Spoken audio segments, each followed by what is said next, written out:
अच्छा से नहीं खाना पीना, नहीं वस्त्र और कोई शरीर पर नहीं ध्यान देने के कारण वो भी धीरे धीरे बूढ़ी जैसे लगने लगती। तो च्यवनग ऋषि एक दिन जो है सो थोड़ा ध्यान टूटता है उनका तपस्या से, तो देखते हैं कि ये बड़ी सेवा कर रही है, इसकी भी इच्छा पूर्ण करना चाहिए। तो सुकन्या को कहते हैं कि देखो, अभी तक हमने तो तुम्हें कुछ भी दिया नहीं, शादी के बाद से अब तक बहुत साल बीत गए, लेकिन मेरे तपोबल के कारण जो है तुम जो मांगोगी वो तुम्हें मिलेगा। तो फिर कहते हैं हमें कुछ भी नहीं चाहिए, नाथ आपके साथ रहने में जो आनंद है और किसी चीज़ में नहीं। तो कहते ठीक है। तो उधर से अश्विनी कुमार आते हैं, उसे जो है अमरीश अश्विनी कुमार कहते हैं कि अभी च्यवनग ऋषि को कि मैं आपको जवानी वापस ला दूंगा। तो कहते चलो, अगर आप मुझे जवानी वापस ला दोगे, सुंदर बना दोगे, तो मैं भी आपको सोम रस का पान कराऊंगा। ऋषि ब्रह्म ऋषि है, उनके पास सारा शक्ति है। तो कहते ठीक है। तो कहते हैं कि बगल में ही एक नदी तालाब रहता है, कुंड जैसा, उसी में च्यवनग ऋषि को लेकर के दोनों अश्विनी कुमार नीचे कूद जाते हैं। और उससे जब बाहर निकलते थे, एकदम सुंदर फूलों से सुगंधित हार पहने हुए च्यवनग ऋषि, एकदम नौजवान 16 साल का सुंदर लड़का के जैसा जैसे बनकर निकलते हैं। इसीलिए आप लोग जब च्यवनप्राश खाते हैं तो च्यवनग ऋषि के नाम पर ये च्यवनप्राश पड़ा है। खाइए तो बूढ़ा जवान हो जाएगा, लेकिन होता कुछ नहीं है। तो ये च्यवनग ऋषि जो है फिर अपने पत्नी को कहते हैं इसे भी हमारे जैसा ही सुंदर और बना दीजिए। तो उसको भी लेकर के जाते हैं और तालाब से उन्हें भी जो है सो इतना सुंदर बना कर ले आते हैं। बदले में जो है सो उनको सोम रस का पान कराते हैं। इस प्रकार से च्यवनग ऋषि और सुकन्या दोनों ही जवान हो जाती है। और फिर जो भौतिक सुख को भोग है, कहते हैं कि रहने का कुछ घर द्वार का भी व्यवस्था कर लेते ना तो अच्छा होता है। तो देखते देखते अपने तपोबल से इतना विशाल यान बनाते हैं, बहुत बड़ा। जैसे कि आजकल लोग पानी जहाज बनाते हैं, तो पानी जहाज में सारा व्यवस्था रहता है, हजारों लोग बैठ सकते हैं, स्टेडियम वगैरह सब कुछ, खेलने कूदने से लेकर के सारा व्यवस्था रहता है। उसी प्रकार का जो है सो कई योजन का जो है यान बनाते हैं, और उसमें जो है सो दोनों ही जाते हैं और बहुत सालों तक जो है सो रमन करते हैं, विहार करते हैं। फिर अंत में च्यवनग ऋषि कहते हैं कि हाँ मैंने क्या कर दिया, अपने जीवन के बहुत सारे महत्वपूर्ण क्षण जो है ये भौतिक सुख भोग में बिता दिए। कितना सुंदर मैं भगवान का भजन कर रहा था, वही भगवान के भजन में जो सुख है वास्तव में इस भौतिक सुख भोग में नहीं है। तो फिर जो है सुकन्या को पुत्र प्रदान करके बहुत सारे राज्य वगैरह सब दे करके अब जो है सो वहाँ से च्यवनग ऋषि भगवान के नाम जप कीर्तन में जो है सो अपना मन लगाने लगे और भगवान के धाम वापस जाते हैं। फिर सुखदेव गोस्वामी से प्रश्न करते हैं, परीक्षित महाराज सनकादिक ऋषि के गण के जो रहते हैं, सनकादिक ऋषिगण सुख गोस्वामी से प्रश्न करते हैं। कहते यही प्रश्न सुखदेव गोस्वामी से परीक्षित महाराज ने किया था। तो प्रश्न कि बताइए, एक भक्त को भगवान भक्त वत्सल है, ये कैसे समझ में आता है? तो कहते हैं हे सुखदेव गोस्वामी, हे सुत गोस्वामी, आप हमें थोड़ा सा बताइए कि किस प्रकार से एक भक्त का भगवान जो है सो कहते हैं कि भगवान के प्रति किया गया अपराध, कोई व्यक्ति अगर अपराध करे भगवान के प्रति, माने चाहे नहीं माने, नास्तिकवाद रहे, तो भी भगवान का नाम जब कीर्तन करेगा तो क्षमा हो जाता है। लेकिन एक भक्त के प्रति किया गया अपराध को भगवान क्षमा करते हैं क्या? कहते नहीं, कभी नहीं करेंगे। तो कहते हैं क्या इसका कुछ प्रमाण है? कहते हाँ है। तो अम्बरीश महाराज की कथा कहते हैं, कहते सुनो, एक बहुत बड़ा साम्राज्य, एक छत्र अम्बरीश महाराज का होता है, और अम्बरीश महाराज भगवान के अनन्य भक्त होते हैं। अनन्य भक्त में भी बहुत ही सुंदर भक्त कि उनका हर एक क्षण, कहते हैं भक्ति की 9 विधियां हैं भगवान के पास जाने के लिए। श्रवण, कीर्तन, स्मरण, वंदन, अर्चन, पाद सेवन, दर्शन, साक्ष्य, आत्म निवेदन। 9 विधि से भगवान के पास लोग जा सकते हैं। 9 विधि से जो है भगवान की अर्चना पूजा कर सकते हैं। तो ये 9 विधि में से 9 विधि का पालन करते थे हमारे अम्बरीश महाराज। और एक दिन की बात है कि अपने पूरे राज्य में सारे चारों तरफ, कभी राज्य में गए नहीं घूम करके। वो राजा थे लेकिन भगवान की सेवा में लीन रहते थे। बाद बाकी भगवान पूरे राज्य की देखभाल करते थे। राज्य में कहीं पर भी धन धान्य अन्न की कमी नहीं होती। कोई किसी से झगड़ा नहीं करता, क्योंकि वो तो जड़ में पानी दे रहे थे, तो पत्ता फूल फल की क्या जरूरत है पानी डालने। वो तो अपने आप पत्ता फल फूल हरा भरा रहता है। तो भगवान की सेवा करने मात्र से उनके राज्य के सारे काम सुनिश्चित ढंग से हो रहे थे।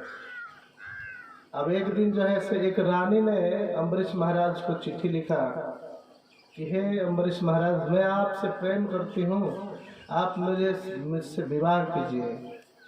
तो कहते इतनी सारी रानियां हैं, मैं तो किसी को समय दे नहीं पाती, तो अभी एक और शादी करके मैं उसको समय कैसे दूंगा? मेरा तो भगवान के भजन कीर्तन में ही सारा समय जाता है। तो इन्होंने भी समय चिट्ठी लिख करके भेज दिया कि देखो हमारे ऑलरेडी इधर हजारों रानियां हैं, मैं किसी को समय नहीं दे पाता। अगर आप भी शादी करके आएंगी तो हम तो आपको भी समय नहीं दे पाएंगे। मेरा तो पूरा समय भगवान की सेवा में रहता है। तो फिर उधर से चिट्ठी आता है, कोई बात नहीं प्रभु, मेरा भी मन भगवान की ही सेवा में लगता है, मैं आपको भगवान की सेवा में मदद करूंगी। और इस प्रकार से फिर दोनों का शादी होता है। अम्बरीश महाराज शादी करके लेकर के आते हैं, और इसके बाद सुबह सुबह जब उठते हैं अम्बरीश महाराज भगवान की सेवा करने, तो उससे पहले देखते हैं कि नई रानी जो है भगवान की सारी सेवाएं कर चुकी है, और बस उधर जाके दर्शन करना है। तो एक दिन हुआ, 2 दिन हुआ, तीसरा दिन अम्बरीश महाराज बड़े ही गुस्सा हो गए। बोले देखो मेरे भगवान की सेवा मैं खुद करूँगा, आपको करने की जरूरत नहीं। आप मेरा सेवा छीन लेती हो, अच्छी बात नहीं है। भले आपके लिए मैं अलग से ये सारी व्यवस्थाएं कर देता हूँ। तो बोले ठीक है। तो दूसरा ही घर में एक और मंदिर बना दिए। बोले आप अपना उधर सेवा कीजिए, मैं इधर सेवा करूँगा। तो वो माता अपना अलग सेवा करते थी, ये इधर अलग सेवा करते थे। तो राजा जो है प्रत्येक दिन अपनी सेवा करने के बाद भगवान की अब उस रानी के घर में भी जाते थे, क्योंकि वहाँ भगवान के सुंदर रूप का छवि का दर्शन करने, प्रसाद पाने के लिए। तो सभी रानियों ने सोचा, पहले की जितने भी रानियां हैं, कि देखो हम लोगों के पास कभी राजा नहीं आए, क्योंकि हम भगवान की भक्ति नहीं करते। अगर हम लोग भी भगवान की इसी तरह भक्ति करेंगे तो राजा हमारे पास भी आएंगे। तो बोले हाँ ये तो बात ठीक है। तो राजा को खबर मिला कि सबके यहाँ पर मंदिर चाहिए, सब सेवा करना चाहते हैं। राजा बड़े प्रसन्न हुए। बोले ऐसा तो वैकुंठ धाम का ही सारा अनुभव होगा, चलो सबके घर घर में जो है उसी प्रकार से भगवान की प्रतिमा, मंदिर, सारे चीज बनवा दिए गए। अब राजा प्रत्येक दिन सभी रानियों के घर में जाते दर्शन करने के लिए, प्रसाद पाने के लिए। तो गांव वालों ने सोचा कि ये राजा जहाँ जहाँ मंदिर है भगवान के, जहाँ जहाँ अच्छे वैष्णव शुद्ध भक्त लोग हैं, नाम कीर्तन होता है, उधर जाते हैं। तो क्यों ना हम लोग भी जो है सो अपने घर घर में बनाए मंदिर। हमारे यहाँ भी राजा आएंगे। इस प्रकार से सारे के सारे गांव वाले लोग एक तो वैसे ही भक्त थे, और अभी सभी लोग जो है सो राजा से विनम्र अनुरोध करके राजा से सारे चीज बनवा लिए, और फिर राजा को निमंत्रणा देते, राजा आते, सबके घर में जाते, इस प्रकार से दर्शन करते। एक दिन जो है एकादशी का समय आया, और सभी गांव के सभी रानियां, सभी लोगों ने एकादशी व्रत किया। ऐसे करके हजारों एकादशी व्रत सभी लोग करते रहे। एक दिन की बात है, एकादशी व्रत प्रारंभ के समय में दुर्वासा ऋषि आते हैं राजा अम्बरीश के दरवाजे पे, और फिर कहते हैं कि अम्बरीश महाराज, मैं थोड़ा स्नान ध्यान करके आता हूँ, आप जो है सो प्रसाद की प्रबंध कीजिए। बोले ठीक है प्रभु, आप जल्दी से आइए। तो उन्हें पता नहीं था अम्बरीश महाराज को, ये दुर्वासा मुनि तो बड़ा लेट लगाएंगे, तुरंत हाथ तो भर दिए अभी। लेकिन वो पांडव निर्जला एकादशी था, दूसरे दिन सही समय से पारण करना पड़ता है एकादशी के बाद, द्वादशी को। तो उन्होंने देखा कि समय जो है धीरे धीरे बीतता जा रहा है, और पारण अगर नहीं करेंगे तो एकादशी का फल प्राप्त नहीं होगा। और ये ऋषि जी तो नहाते जा रहे हैं, कुछ आता नहीं नहा करके इधर, क्या करें, प्रसाद तो खा नहीं सकते क्योंकि अभी दरवाजे पर आए हुए हैं, मेहमान आए हैं, तो मेहमान से पहले कैसे खा सकते हैं, और उसमें भी दुर्वासा ऋषि है, अगर क्रोधित हो जाए तो पूरा नाश कर दे।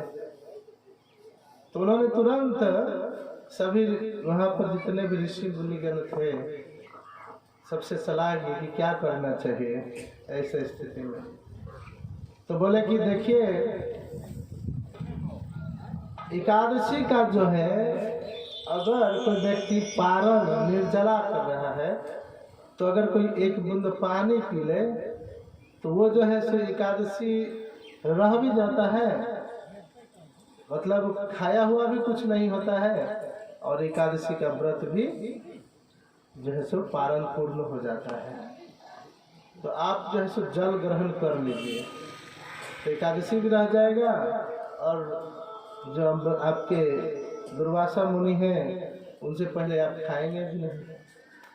तो जैसे ही सभी लोगों का इस तरह से बात हुआ तो बोले ठीक है। तो अभी दुर्वासा मुनि नहा ही रहे हैं, तभी जैसे ही इन्होंने जल ग्रहण किया, दुर्वासा मुनि को पता चल गया कि अम्बरीश ने जल पान कर लिया है, मेरे आने से पहले इसने खा कैसे लिया, व्रत कैसे तोड़ा, ये बोल करके बड़े ही गुस्सा से जो है दौड़े दौड़े आए अम्बरीश महाराज के दरवाजे पर, और उनको जो है सो अपनी एक जटा से बाल तोड़ करके जो है सो नीचे पटक दिए। उसी से एक कृत्या उत्पन्न हुई, ब्रह्म पिशाच, और झपटी जैसे ही अम्बरीश महाराज को मारने के लिए कि उधर पीछे से सुदर्शन चक्र आकर के इस पिशाच को जो है सो काट दिया, टुकड़े टुकड़े जो है सो काट दिया। और फिर दुर्वासा के तरफ जो है सुदर्शन चक्र दौड़े कि अभी तो ये कैसा अपराध कर दिए, एक शुद्ध वैष्णव भक्त के पास में आपने इस प्रकार से किस व्यवहार किया।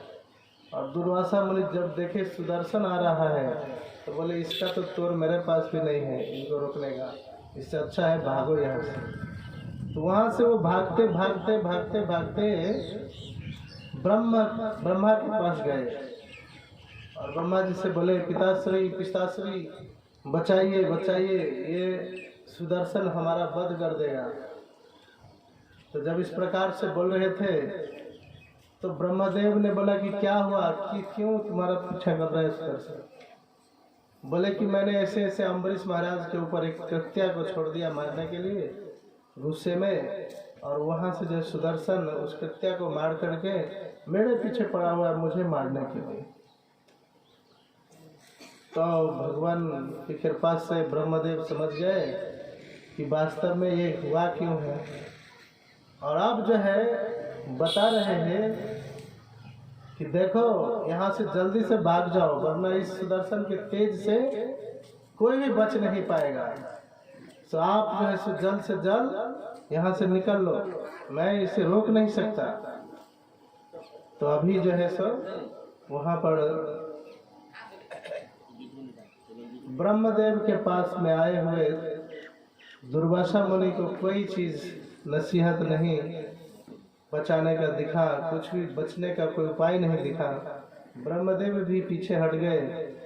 अब वहां से भागे भागे शिव जी के पास आए और शिव जी के पास आकर के बोले, भ्राताश्री भ्राताश्री बचाइए बचाइए, ये सुदर्शन मुझे मार देगा। तो बोले कि देखो सुदर्शन आपको क्यों मारेगा, ध्यान लगा के देखते हैं तो ये तो बड़ा अपराध करा है वैष्णव के प्रति, और वैष्णवों के पीछे तो हमेशा गदा और चक्र घूमते रहते हैं। अगर कोई भी उनका नुकसान करे तो ये दोनों मिलकर बड़े बढ़िया से पिटाई करते हैं। तो अभी सुदर्शन जो है और नजदीक आ ही रहा है कि बर्फ पूरे पिघलने लगे। हिमालय की सारी जो बर्फ पिघलने लगे तेज से सुदर्शन के। तो महादेव कहते हैं, हे दुर्वासा मुनि आप यहाँ से चले जाइए, इससे रक्षा करने का मेरे पास भी कोई उपाय नहीं है। एक वैष्णव के प्रति किया गया अपराध को तो भगवान विष्णु भी स्वयं क्षमा नहीं करते, कृष्ण क्षमा नहीं करते, फिर हम कैसे रक्षा कर सकते हैं, आप उन्हीं के पास जाइए। तो घूमते घूमते पुनः वहाँ से भगवान विष्णु के पास पहुँचे। कहते प्रभु ये तो आपका सुदर्शन है, आपकी बातों को मानेगा, आप उन्हें रोक लीजिए, मैं क्षमा मांगता हूँ। तो बोले दुर्वासा आप बहुत बार गलती करते हो, बहुत लोगों को श्राप देते हो, लेकिन उसमें जनहित छुपा होता है, इस कारण से आपको कोई कुछ नहीं करता। लेकिन आज जो गलती किए हो ये गलती असहनीय है। एक भक्त एक वैष्णव के प्रति किया गया अपराध को मैं भी क्षमा नहीं करता। जल्द से जल्द यहाँ से भाग जाओ और जिसके प्रति किए गए अपराध हैं उन्हीं के चरणों में गिर जाओ, तो सुदर्शन आपको क्षमा कर देगा। अगर वो दुर्वासा मुनि आपको क्षमा चाहिए तो जाइए अम्बरीश महाराज से ही क्षमा मांगिए, तभी जो है सो वास्तव में आपको सुदर्शन छोड़ेगा, नहीं तो नहीं छोड़ेगा। क्योंकि सुदर्शन को मैंने ही वरदान दिया है कि जहाँ मेरे भक्त रहते हैं उसके आप हमेशा उसकी रक्षा कीजिए। तो इस प्रकार से दुर्वासा मुनि दौड़े दौड़े जो है सो भागे वहां से और आकर के पुनः अम्बरीश महाराज के चरणों में गिर गए।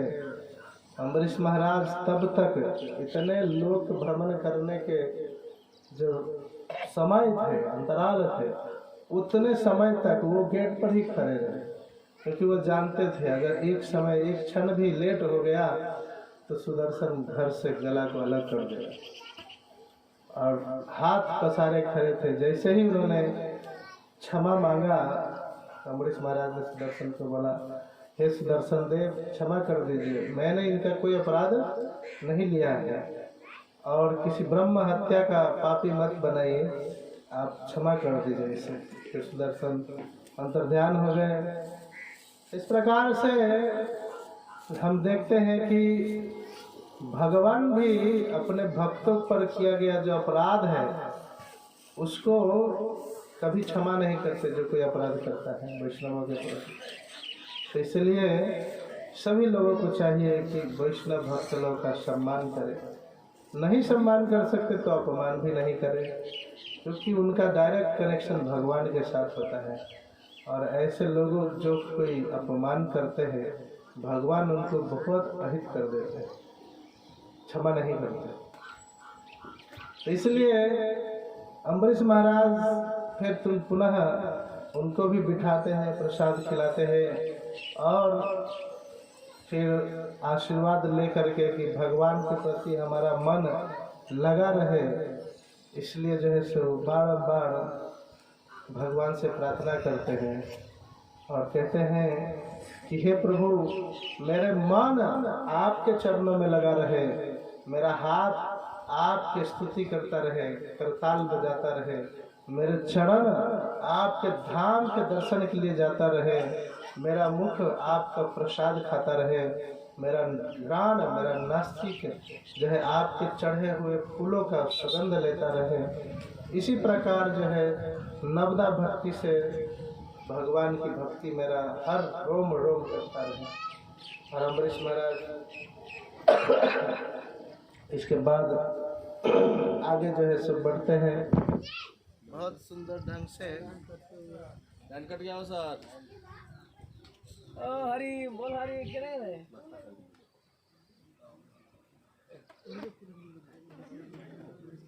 ओ डीजे वाला प्रसाद खाने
हरे राम हरे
तो श्री सुखदेव गोस्वामी कहते हैं एवं संकीर्तया राजानं दुर्वासा परितोषितः यये विहाय समन्त्रये ब्रह्मलोकमहेस्तुकम्। श्री सुखदेव गोस्वामी आगे कहते हैं इस प्रकार सब तरह से संतुष्ट होकर महान योगी दुर्वासा ने अनुमति ली और वे राजा का निरंतर यशोगान करते हुए वहां से चले गए। वे आकाश मार्ग से ब्रह्मलोक गए जहां शुष्क ज्ञानी रहा करते हैं। संवत्सरोत यगातावद यावतानागतो गतः मुनि सतधर्ना करो राजावदो बभूव।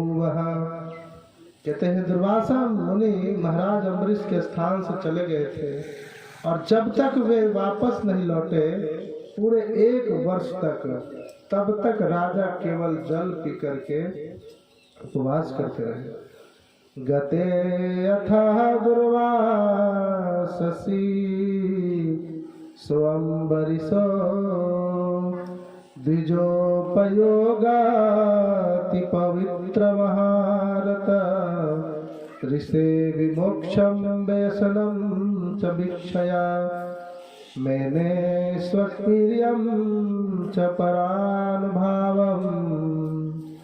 1 वर्ष बाद जब दुर्वासा मुनि लौटे तो राजा अम्बरीश ने उन्हें सभी प्रकार के व्यंजन भर पेट खिलाए और तब स्वयं भी भोजन किया। जब राजा ने देखा कि ब्राह्मण दुर्वासा दग्ध होने के कारण संकट से मुक्त हो चुके हैं तो वे समझ सके कि श्री भगवान की कृपा से वे स्वयं ही शक्तिमान हैं, किंतु उन्होंने इसका श्रेय अपने आप को नहीं दिया क्योंकि यह सब श्री भगवान की कृपा थी। तो भगवान की कृपा से इतने सारे ज्ञान की जो बातें हैं, भगवान चाहते हैं कि हमारा नहीं हमारे भक्त का गुणगान हो, इसलिए कभी कभी इस प्रकार से कुछ लीलाएं करते हैं कि उनके भक्त का भी गुणगान हो, और भक्त के गुणगान के साथ साथ उनका तो गुणगान हो ही जाता है। और अब उसे सुखदेव गोस्वामी कहते हैं तत्पश्चात भक्तिमय जीवन की उन्नत दशा के कारण महाराज अम्बरीश भौतिक वस्तुओं की किसी प्रकार से इच्छा न रखते हुए सक्रिय गृहस्थ जीवन से निवृत्त हो गए। उन्होंने अपनी संपत्ति अपने ही समान योग्य पुत्र में बांट दी और स्वयं वानप्रस्थ आश्रम स्वीकार करके भगवान वासुदेव ने अपना मन पूर्णतः एकाग्र कर दिया और जंगल चले गए। अम्बरीशस्य चरितं येन शृण्वन्ति महात्मनः मुक्ति प्रयान्ति ते सर्वे भक्तया विष्णु प्रसादतः। भगवत कृपा से जो लोग महान भक्त अम्बरीश महाराज अम्बरीश के कार्यकलापों के विषय में सुनते हैं वे अवश्य ही मुक्त हो जाते हैं या तुरंत भक्त बन जाते हैं। इस प्रकार से अम्बरीश महाराज की कथा यहीं समाप्त होती है। पुनः कहते हैं कि और जो लोग भक्ति नहीं करते हैं लेकिन ध्यान यज्ञ और किसी कार्यकलाप में जो है सब फंसे रहते हैं उसका क्या होता है। ये भागवत जो है सभी के बारे में बताते हैं, जो ज्ञानी होते हैं, जो ध्यानी होते हैं, जो भक्ति योगी होते हैं, उन सब का किस प्रकार से भगवान उद्धार करते हैं। तो अभी तो बताए कि जो भक्त भगवान की निरंतर सेवा में लगे रहते हैं उनका क्या होता है। अब बता रहे हैं श्रवण ऋषि के बारे में कि जो अनंत काल तक बहुत समय तक जो है सो तपस्या कर रहे हैं। अभी उनका अंदर में जो है कहते भगवान की भजन करने वाले साधना करने वाले का तो हृदय से वो काम क्रोध लोभ मोह मत्सरी नष्ट हो जाते हैं, लेकिन जो तपस्वी होते हैं उनके हृदय में वो रहता ही है और इसी कारण से जो है उनका कभी कभी पतन हो जाता है। तो श्री शुक भगवान शुक कहते हैं विरूपकेतु मांछन भूमरिषे सुता स्त्रियः विरूपपाता पृषदसोभूता तत्पुत्रास्तु रथितरः। श्री सुखदेव गोस्वामी कहते हैं हे महाराज परीक्षित, अम्बरीश के 3 पुत्र हुए, विरूप, केतुमान तथा शंभु। विरूप के पृष्ठ पदस्व नामक पुत्र हुआ और पृष्ठदस्व के रथितर नामक पुत्र हुआ। रथितरस्य च प्रजयस्य भार्यां तन्नवे अर्थितः अंगिरा जन्म यामास ब्रह्मवर्चस्विनः सुतान्। रथितर निसंतान था, अतएव उसने अंगिरा मुनि से उसके लिए पुत्र उत्पन्न करने हेतु प्रार्थना की। इस प्रार्थना के फलस्वरूप अंगिरा ने रथितर की पत्नी के गर्भ से पुत्र उत्पन्न कराए। ये सारे पुत्र ब्राह्मण तेज से संपन्न थे और रथितर की पत्नी से जन्म लेने के कारण ये सारे पुत्र रथितर के वंशज कहलाए, किंतु अंगिरा के वीर्य से उत्पन्न होने के कारण वे अंगिरा के वंशज भी कहलाए। रथितर की संतानों में से ये पुत्र सबसे अधिक प्रसिद्ध थे, क्योंकि अपने जन्म के कारण ये ब्राह्मण समझे जाते थे। और मनु का पुत्र इक्ष्वाकु था। जब मनु छींक रहे थे तो इक्ष्वाकु उनके नथुनों से उत्पन्न हुआ था। राजा इक्ष्वाकु के 100 पुत्र थे, जिनमें से विकुक्षी, निमि तथा दंड का प्रमुख थे। तो देखिए अभी ही जो है भगवान श्री रामचंद्र के वंशज उत्पन्न हो गए हैं, क्योंकि मनु के ही छींक से उत्पन्न इक्ष्वाकु अभिनय मनु जब छींके थे तो उनके नथुन से जो है सो इक्ष्वाकु का जन्म हुआ था। और इक्ष्वाकु के निमि तथा दंड का ये 2 पुत्र उत्पन्न हुए। 100 पुत्रों में से 25 पुत्र हिमालय तथा विंध्याचल पर्वतों के मध्यवर्ती स्थान आर्यावर्त के पश्चिमी भाग के राजा बने। 25 पुत्र पूर्वी आर्यावर्त के राजा बने और 3 प्रमुख पुत्र मध्यवर्ती प्रदेश के राजा बने। शेष पुत्र अन्य विविध स्थानों में राजा बने। जनवरी, फरवरी तथा मार्च के महीनों में पितरों को दिए जाने वाली आहुति अष्टका श्राद्ध कहलाती है। श्राद्ध महीने के कृष्ण पक्ष के में संपन्न किया जाता है। जब महाराज इक्ष्वाकु श्राद्ध मानते हुए आहुति दे रहे थे तो उन्होंने अपने पुत्र विकुक्षी को आदेश दिया कि वह तुरंत जंगल में जाकर कुछ शुद्ध मांस ले आए। तथेति स वनम गत्वा मृगान हत्वा क्रियाहरणा श्रांतो विभुक्षितो वीरः संसम चाद पश्मितः। तत्पश्चात इक्ष्वाकु का पुत्र विकुक्षी जंगल में गया और उसने श्राद्ध में आहुति देने हेतु अनेक पशु मारे, किंतु जब वह थक गया और भूखा था तो उसने भूल से मारे हुए एक खरगोश को खा लिया। शेषम निवेदया माशा पितृ तेन च तद गुरो प्रक्षाणाय दुष्मेत कर्मणवकम। विभुक्षी ने शेष मांस राजा इक्ष्वाकु को लाकर दे दिया, जिन्होंने उसे शुद्ध करने हेतु गुरु वशिष्ठ को दिया। लेकिन गुरु वशिष्ठ यह तुरंत समझ गए कि उस मांस का कुछ भाग विकुक्षी ने पूर्व में ही ग्रहण कर लिया है, अतः उन्होंने कहा कि यह मांस श्राद्ध में प्रयुक्त होने के लिए अनुपयुक्त है। ज्ञात्वा पुत्रस्य तत्कर्म गुरुणाभिहितं नृपः देशानिसरयामाशं सुतं त्यक्त विधिं रुषा। कहते हैं जब राजा इक्ष्वाकु गुरु वशिष्ठ द्वारा बताए जाने पर समझ गए कि उनके पुत्र विभुक्षु ने क्या किया है तो वे अत्यंत क्रुद्ध हुए। इस प्रकार उन्होंने विकुक्षी को देश छोड़ने की आज्ञा दे दी, क्योंकि उसने विधि विधान का उल्लंघन किया था। और इस प्रकार पूर्व काल में देवताओं तथा असुरों के बीच एक घमासान युद्ध हुआ।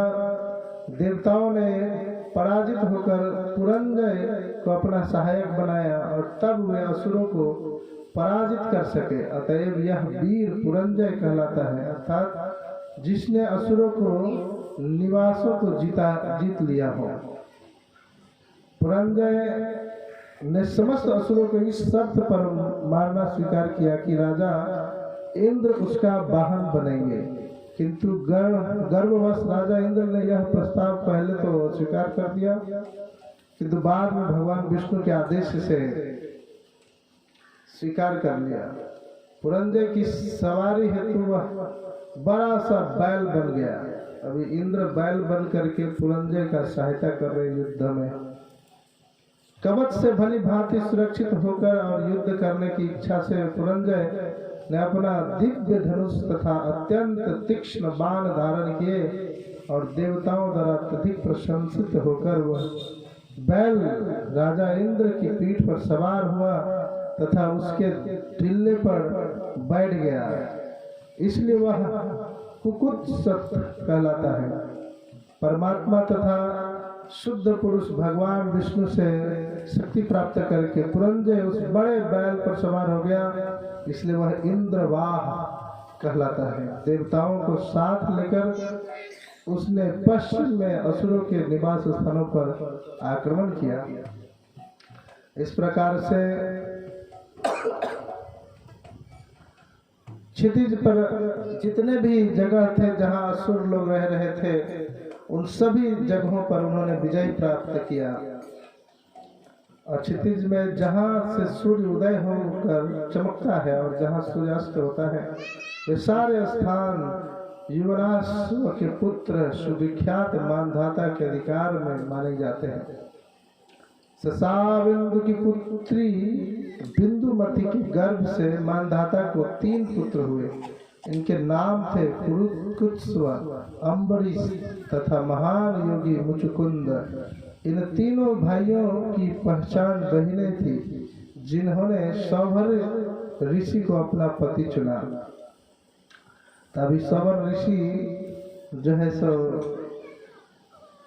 ऋषि यमुना नदी के गहरे जल में तपस्या में लीन थे कि उन्होंने मछलियों के एक जोड़े को संभोग रत देखा।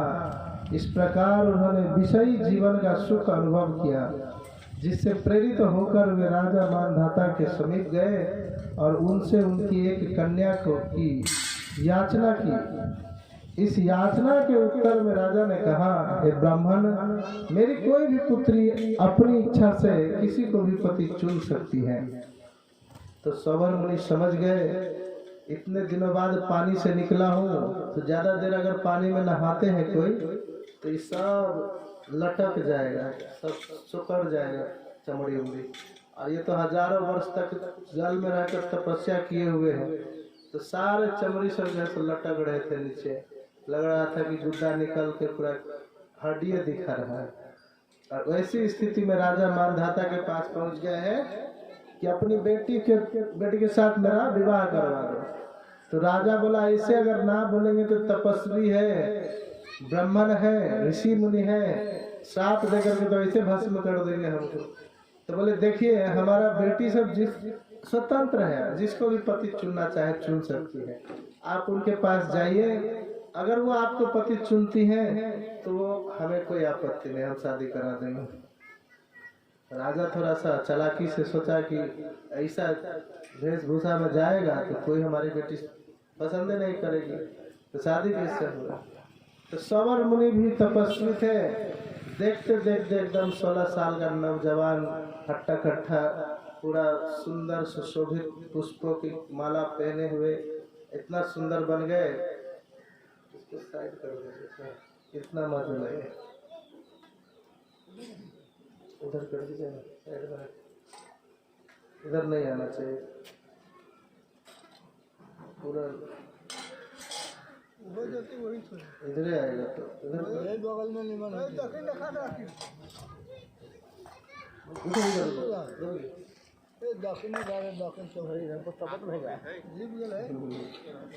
तो मानधाता राजा समझे कि ऋषि तो ऐसे ही, इनको कोई स्वीकार करेगी नहीं हमारी बेटियां, तो अपना ये चले जाएंगे। लेकिन इतना सुंदर तेजस्वी तेजवान और इतना गुणवान बन करके गए कि तीनों की तीनों बेटियां जो है इनसे शादी कर। अब राजा बोले, हम तो सोचे थे दूसरा। अब ये कहते हैं वैष्णवेर क्रिया मुद्रा बुझे ना बुझाए। वैष्णव लोगों का क्रिया मुद्रा जो है किसी को बुझने नहीं पाता है, कोई समझ नहीं सकते कब क्या करेगा। तो उन्होंने शादी किया तीनों से, और तीनों के तीनों को लेकर के चले गए।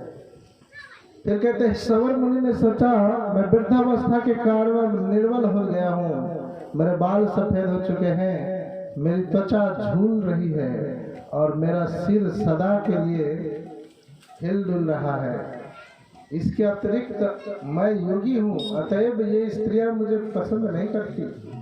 क्योंकि राजा ने मुझे इस प्रकार तिरस्कृत कर दिया है, अतएव मैं अपने शरीर को ऐसा बनाऊंगा कि मेरे संसारी राजाओं की कन्याओं का ही नहीं अपितु स्वर्ग की सुंदरियां के लिए भी अभीष्ट बन जाऊंगा। और इतना सुंदर बन जाऊंगा अपने तपोबल की क्रिया से कि स्वर्ग की अप्सराएं भी मुझे देखकर ललचाएंगी। तत्पश्चात सवर मुनि तरुण और रूपवान हो गए। तब राजा प्रसाद की दूत उन्हें राजकुमारियों के अंतःपुर में ले गया, जो अत्यंत ऐश्वर्यवान। तत्पश्चात उन 50 राजकुमारियों ने भी उसी एक पुरुष को अपना पति बना लिया।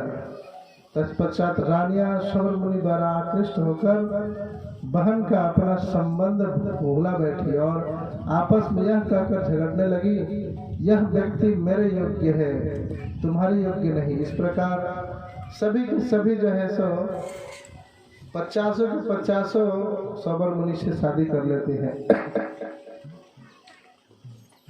और फिर सवर मुनि अपने तपोबल से उनको रहने के लिए घर सारे सुख सुविधाएं उपलब्ध करवाते हैं।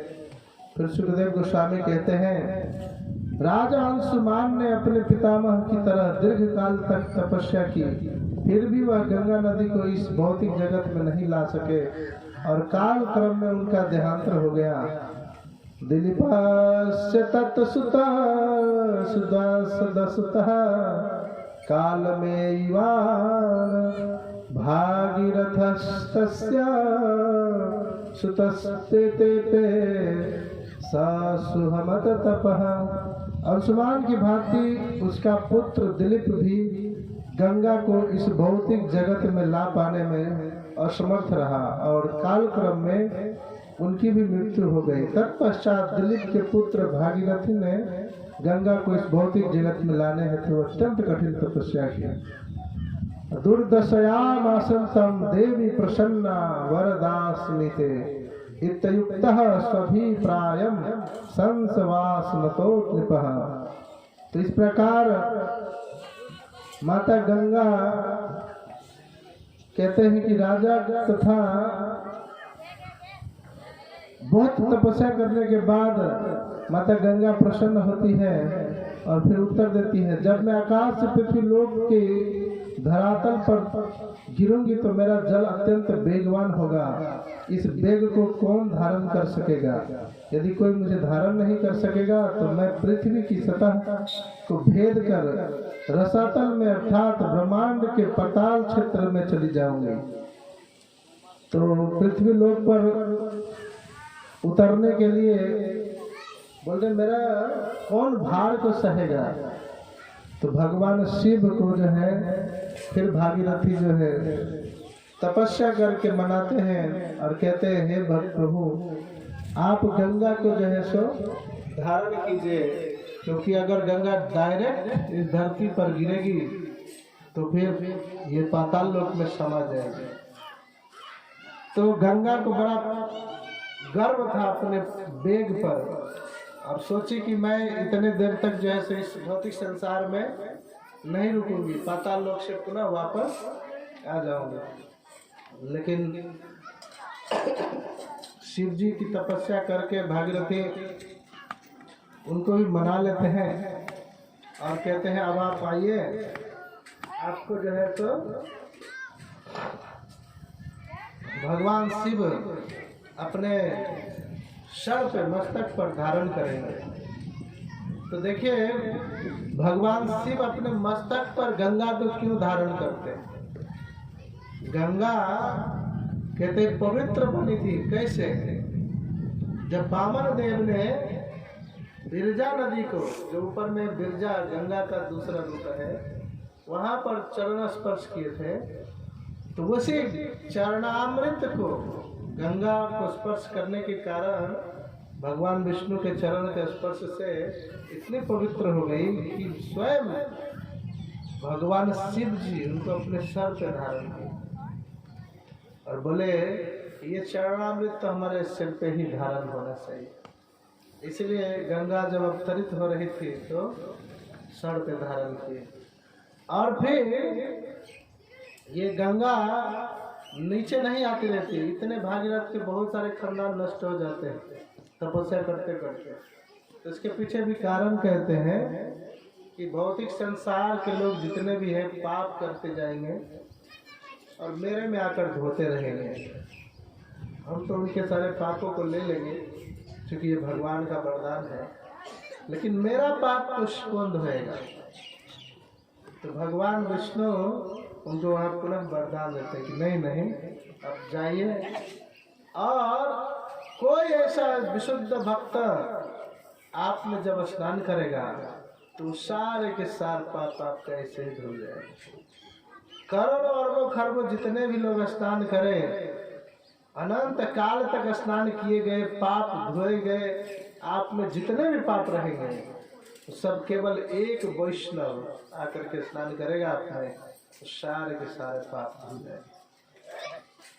तो गंगा जी तो सभी पापियों के पाप को धोते हैं, लेकिन वैष्णव गण जो होते हैं जब गंगा में स्नान करते हैं तो वो वास्तव में गंगा माता के भी पाप धो देते हैं। तो इतने पवित्र होते हैं वैष्णव। इसलिए कहते हैं कि भगवान का जो कोई नाम दर्शन करे तब कोई पवित्र हो, लेकिन वैष्णवों के दर्शन पवित्र करो यही तुम्हारे गुण कि हे वैष्णव गोसाई, अगर कोई आपका केवल दर्शन करता है तो इसलिए उससे भी सभी को पवित्रता मिल जाती है। हमारे गुरुदेव प्रभुपाद जी जब विदेश में गए तो कहते हैं कि क्या पुण्य था, विदेशी लोगों को भगवत भक्ति मिल रहा है और वो लोग समझ रहे हैं, पढ़ रहे हैं। आप लोग को ये सब बताते हैं तो आधा ऊपर से निकल जाता है, उस लोगों को भी ऐसे ही निकल जाता है। लेकिन धीरे धीरे धीरे धीरे पढ़ाते पढ़ाते महान वैष्णव लोग बन गए, एकदम सब सिर मुड़वा दिए, गले में जोली माला है, कंठी माला है, तिलक है। तो ये लोग को बताए कि तो बहुत जन्म जन्मांतर के पुण्य इकट्ठा होता है तब जाकर के कोई वैष्णव बनता है, हरिनाम मिलता है, भगवान का नाम जब कीर्तन करता है। लेकिन हम लोग तो मलक्ष कहते हैं 4 वर्ण में भी नहीं आते, तो हमारा कैसे कौन सा पुण्य उदय हुआ जिससे कि हमें हरिनाम मिल गया, इतना सुंदर वैष्णव बन गए। तो कहते हैं तुम्हें मिल नहीं गया, वैष्णव के दर्शन करने मात्र से तुम लोग पवित्र भी हो गए और मैंने दिया है ये पुण्य स्वीकृति, इसलिए आप सभी वैष्णव भक्त बन गए। तो प्रभुपाद जी विशुद्ध भक्त हमारे विदेश में जाकर के भी भगवान नाम के प्रचार प्रसार कर रहे हैं। आज पूरे विश्व में जो है सो बहुत बड़े बड़े मंदिर हैं और बहुत बड़े बड़े जो है सो वैष्णव आचार्य बन रहे हैं। विदेशी लोग सब नाम जप करते हैं, अपने इधर तो घर के मुर्गी दाल बना बाबा सब आया है, कुछ कुछ कह रहा है, ठीक है चल लो चलने दो। लेकिन जब बाहर में बहुत जगहों पर भागवत होता है, हजारों लाखों लोग रहते हैं, बड़े बड़े पंडाल बनते हैं, तो वहाँ पर भी जब भक्त लोग जाते हैं प्रचार करते हैं, बहुत सारे लोग कंठी लेते हैं, झोली माला लेते हैं, नाम जप करते हैं। तो इस प्रकार से कह रहे हैं कि कैसे स्वीकृति मिला। तो कहते हैं गंगा जल को भी पवित्र करने वाला कोई वैष्णव गंगा में स्नान करेगा तो पवित्र हो जाएगा। और यही सुन करके गंगा जी धरती पर आई, है तो नहीं आने वाले। इतने सारे लोग मारे गए, भागीरथी के जितने भी वंशज देखेंगे सब तपस्या कर करके मरते चले गए। गंगा जी नहीं आ रहे थे, जान रहे थे जाऊंगा तो इधर सब पाप मेरे में धोएगा, मैं कहाँ जाऊंगा। तो भगवान का आशीर्वाद है। इसीलिए जो है सो गंगा जी अवतरित हुई और सबको पवित्र करती हैं। हरे कृष्णा कृष्ण कृष्ण हरे हरे, हरे राम राम राम हरे हरे। कहते हैं जिस प्रकार वस्त्र के समस्त डोरे लंबाई तथा चौड़ाई में गुथे रहते हैं, उसी प्रकार यह संपूर्ण विश्व अपने अक्षांशों देशांतरों सहित पूर्ण पुरुषोत्तम भगवान की विभिन्न शक्तियों में स्थित है। शिव भी भगवान के अवतार हैं और वे देहधारी जीवों में परमात्मा का प्रतिनिधित्व करते हैं। वे अपने सिर पर अपनी वेगवान तरंगों को धारण कर सकते हैं। आपकी मतलब गंगा जी के वेगवान तरंगों को धारण करते हैं शिव जी। और इसके बाद फिर आगे आते हैं भागीरथी गंगा आते रहती हैं। तो एक रास्ते में ऋषि मुनि को एकदम, जब गंगा प्रचंड वेग के साथ आती हैं तो उधर एक ऋषि तपस्या करते रहते हैं। उनका जो है सो सब कमंडल और जितने भी झोपड़ी रहते हैं आश्रम को ही लेके डुबा देते हैं। तो ऋषि और देखते हैं ये तो बड़ा उदंड हो गई धरती पे आकर के गंगा, तो सारे के सारे गंगा को ही पी जाते। तो ऐसे भी ऋषि हुए। अभी भागीरथी जी देखते हैं अरे कहाँ गए गंगा, इतना कलकल हलचल करते चलचल करते हुए आ रही थी नाचते गाते, ये गंगा अचानक से गायब कहाँ हो गई। तो गंगा को पी करके ऋषि पुनः ध्यान में लग गए। तो भागीरथ जी गए, पूछे कि हे प्रभु, इधर से बड़ी सुंदर कलकल छलछल करते हुई गंगा आ रही थी, अब हमारे पूर्वजों के पास पहुंच करके उसका उद्धार होता, उससे पहले ही गायब हो गई, कहाँ गई। तो कहते हैं उसे तो मैंने पी गया, बड़ी उदंड होके चल रहे थे, वो तो पी गए। बोले हाँ, वो तो मेरे पेट में है। बोले पेट में चले गए। तो हाँ, बोले इतनी पवित्र नदी तो आप पी गए। तो बोले तपोबल के प्रभाव से वो तो ऐसे पी जाएंगे। तो ऐसे ऐसे बड़े साधु संत लोग हुए जो पूरा का पूरा गंगा को ही पी गए। और गंगा को पीने के बाद फिर अब कहते हैं कि नहीं आप गंगा को बाहर निकालिए, नहीं तो अपना सारा वृत्तांत सुनाया। हम बोले कि हमारे कई पूर्वज, कई पीढ़ी जो है इनको लाने के लिए जो है सो अपने प्राण गंवा चुके हैं। अब उन सभी का कल्याण करने के लिए गंगा को लेकर के आए मैंने, और आप उनको पी जाएंगे तो कैसे काम चलेगा। तो बोले नहीं ठीक है, तुम्हारा दुख मैं समझ सकता हूँ, अब इसे बाहर भी निकालूंगा। तो गंगा को बाहर निकालने के लिए फिर सोचे कि अगर मुख से उगल दूंगा तो जूठा हो जाएगा, पेशाब से निकालूंगा तो यह पवित्र हो जाएगा। तो फिर जाल चीर करके जो है सो उन्होंने गंगा को बाहर निकाल दिया और पुनः जो है सो आगे बढ़े। और जितने भी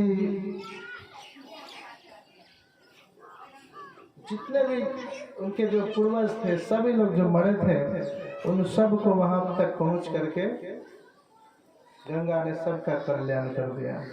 इसके बाद उनका वंशावली के बारे में वर्णन आता है, और वंशावली में कहते हैं कि इसी वंश में जो है श्री शुक उवाच, श्री सुखदेव गोस्वामी कहते हैं खट्वांगदादीर्घबाहुश्च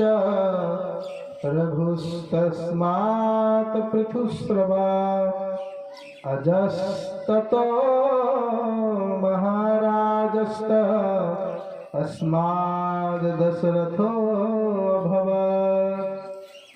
श्री सुखदेव गोस्वामी कहते हैं कि इसी परंपरा में महाराज खटवांग के पुत्र दीर्घबाहु थे और उनके पुत्र विख्यात महाराज रघु हुए।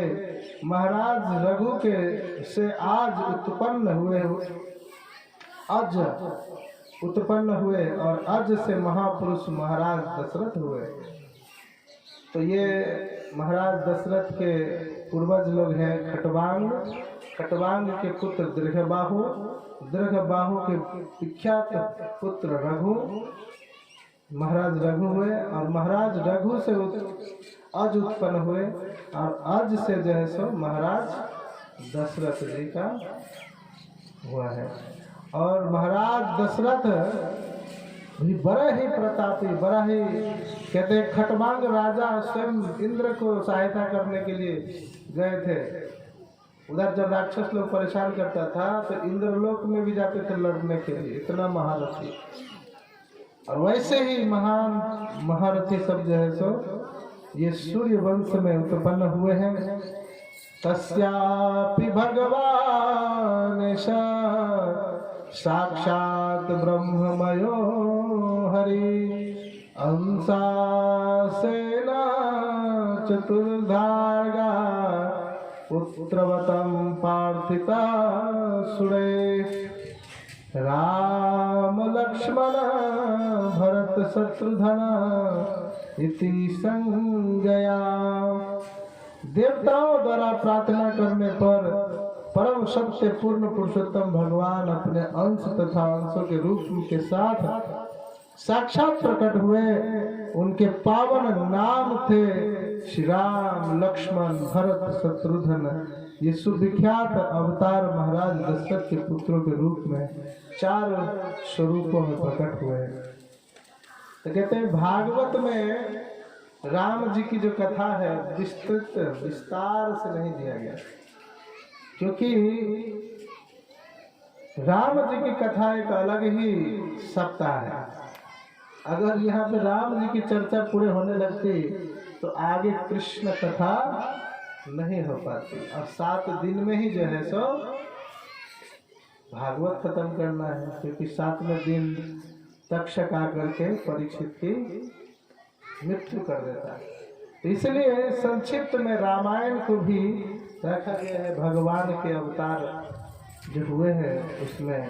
तो कहते हैं दशरथ के 4 पुत्र राम लक्ष्मण भरत शत्रुघ्न अभी दशरथ महाराज के अयोध्या में उत्पन्न हो रहे हैं।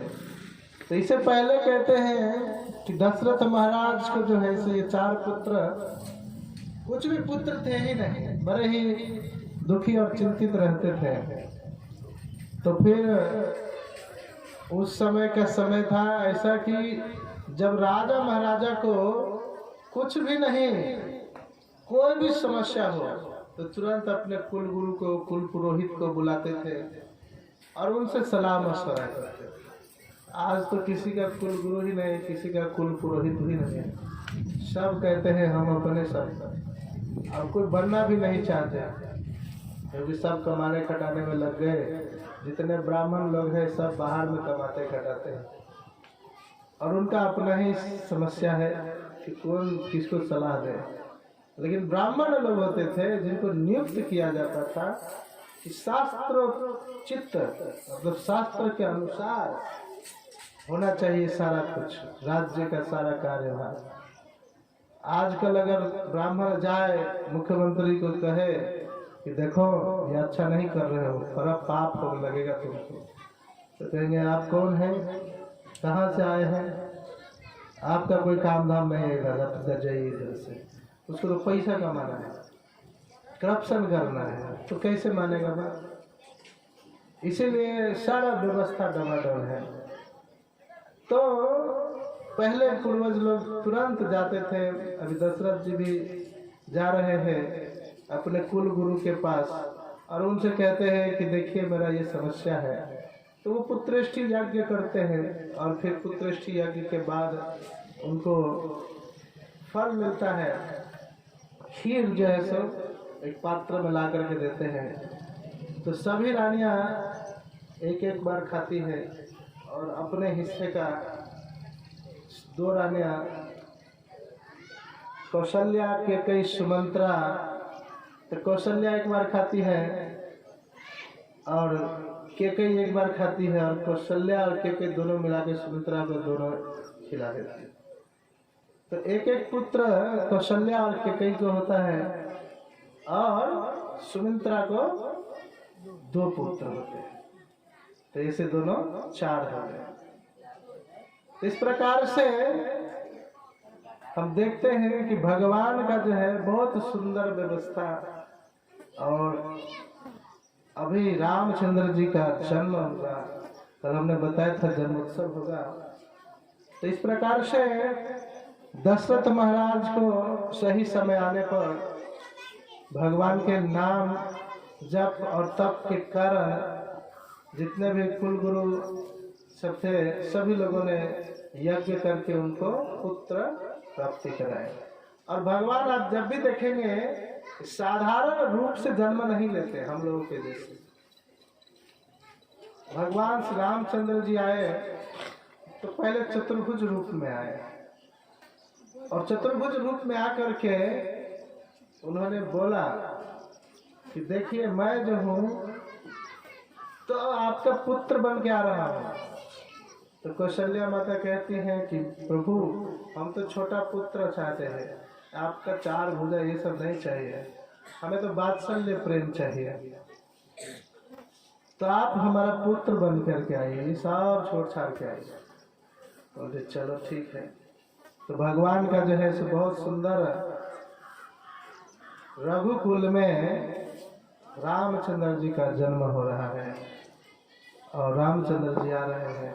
तो वो अवतरित होते हैं, ऊपर से नीचे जब आते हैं तो आरोहण अवरोहण 2 विधि होता है। तो ऊपर से जब नीचे आते हैं तो अवरोहण होता है, तो अवतार कहते हैं इसको, उतर रहे ऊपर से नीचे, वो जन्म नहीं होता है। भगवान भगवद गीता में कहते हैं जन्म कर्म च मे दिव्यम एवं युवती तत्वतः त्यक्त्वा देहम पुनर्जन्म नैति मामेति सुअर्जुन। हे अर्जुन, जो मेरे इस जन्म और कर्म के दिव्य प्रकृति को समझ जाता है वो पुनः इस भौतिक संसार में नहीं आता है। तो सभी लोग समझते हैं हम ही लोग जैसे राम जी जन्म लिए हैं, कौशल्या माता उनकी माँ है, कैसा नहीं। इसलिए तो हम लोग को भी थोड़ा सा जन्म हुआ है, बधाइयाँ दे देते हैं। हरे कृष्ण हरे कृष्ण हरे राम राम राम। रामचंद्र भगवान की, भगवान भरत महाराज की, लक्ष्मण शत्रुघ्न की।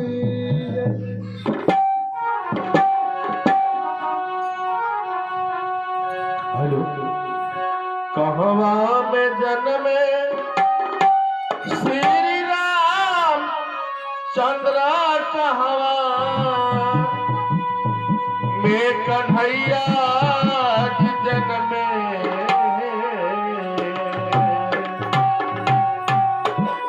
ललना है कहवा में जन्मे बबुआ गने ससे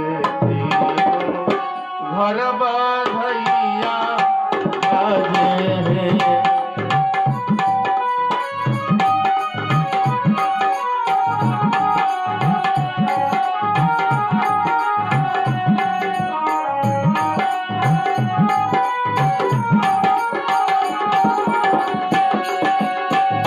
ललना है कहावा में बबुआ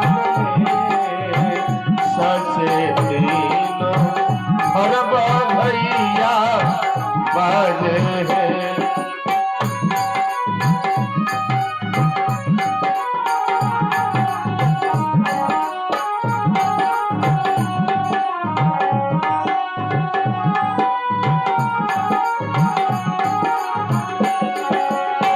अयोध्या में जन्मे श्री राम चंद्र मथुरा में कन्हैया जन्मे।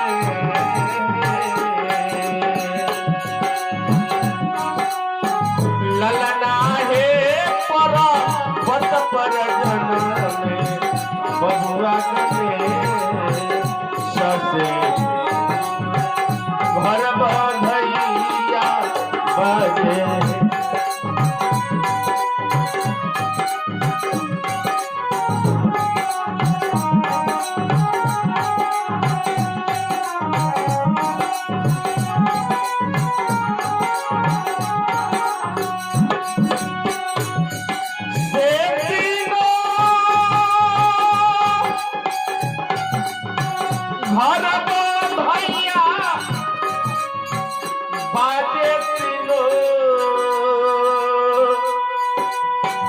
घर बधैया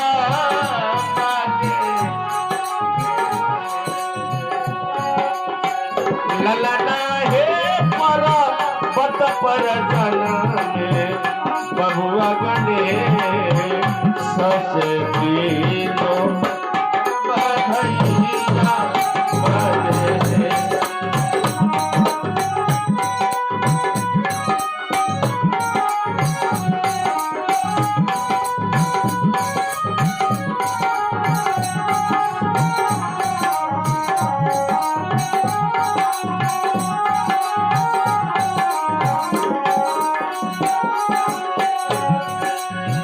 ये करही जन्म श्री राम चंद्रा के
कोशिला के जन्म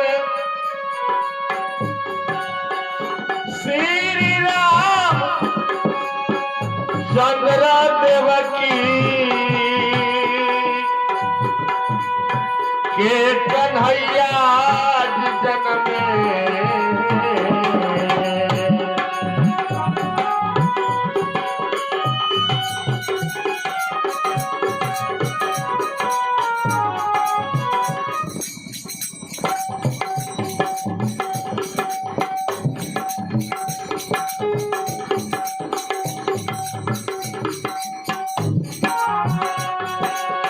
कोशिला के जन्म श्री राम चंद्र देवकी के कन्हैया जन्म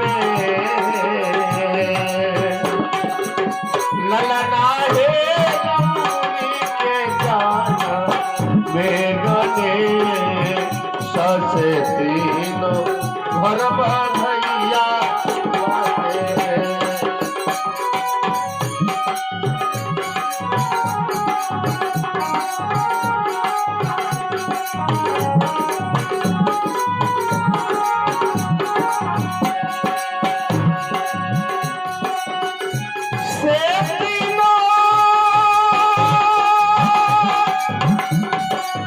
घर बधैया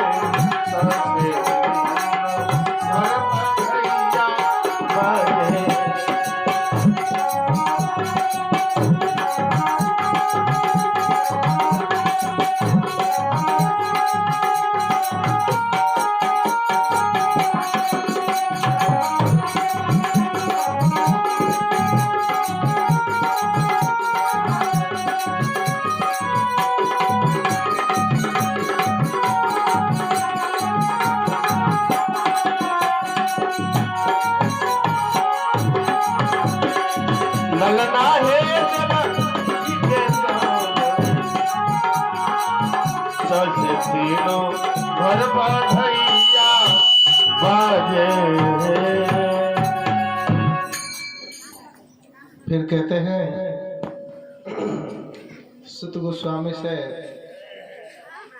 कि आप और भी मधुर कथा है भगवान की, इन्हें विस्तार से सुनाइए।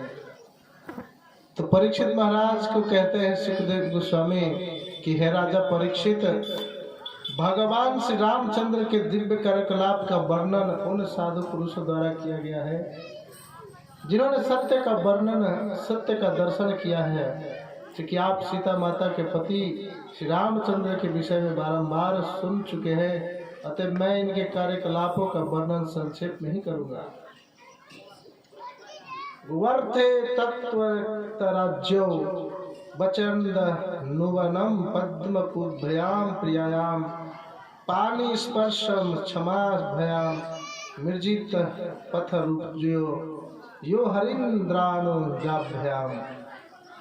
कहते हैं कि अपने पिता के वचनों को अक्षत रखते हुए भगवान श्री रामचंद्र ने तुरंत राजपद त्याग दिया और अपनी पत्नी सीता के साथ एक जंगल में, दूसरे जंगल में अपने उन चरण कमलों से भ्रमण करते रहे जो इतने कोमल थे कि वे सीता की हथेलियों के स्पर्श को भी सहन नहीं कर पाते थे।